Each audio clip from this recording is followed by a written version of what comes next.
Ici, nous sommes dans l'ancien réfectoire des Convers, qui est un bâtiment qui est un petit peu à l'extérieur de l'abbaye, qui est situé à l'ouest. Vous savez que le fonctionnement d'une abbaye était à l'époque médiévale défini entre d'un côté les moines qui étaient des prêtres et de l'autre côté les convers, les frères convers qui n'étaient pas prêtres et qui avaient une activité plutôt de production, d'exploitation agricole, d'organisation qui s'occupait, disons, de la vie courante, alors que les moines s'occupaient beaucoup plus de la prière, de l'écriture, etc.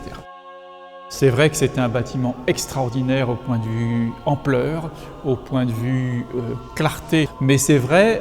qu'elle a été quand même très sérieusement transformée dès le XVIIe, XVIIIe, les destructions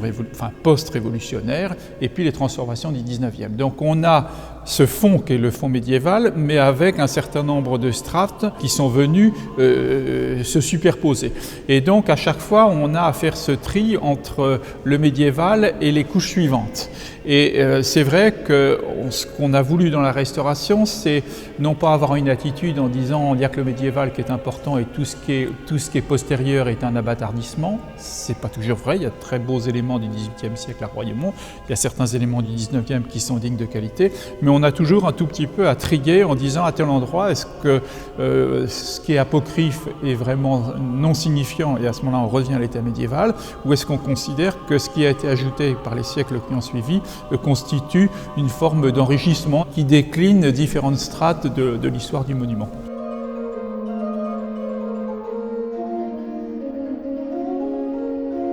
On a cet aménagement qui est l'aménagement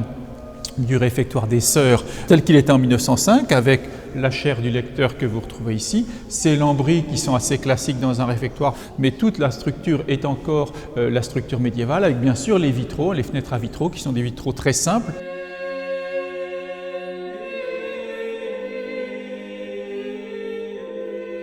C'est une salle qui peut être une salle de concert, de spectacle magnifique, permettant de recevoir à peu près 300 spectateurs, avec un rapport entre le public et les artistes tout à fait intime. Un lieu éventuellement d'enregistrement, nous sommes déjà approchés par des groupes de musiciens qui ont pensé que cette salle pouvait être aussi très très favorable pour permettre notamment des enregistrements discographiques. Et puis c'est une salle qui aura aussi, dans une fonction multiple finalement, vocation à accueillir du public de visiteurs. Nous devons aussi développer nos ressources propres à la Fondation Royaumont et nous avons donc prévu que cette salle puisse aussi héberger des soirées d'entreprise, des événementiels familiaux, privés.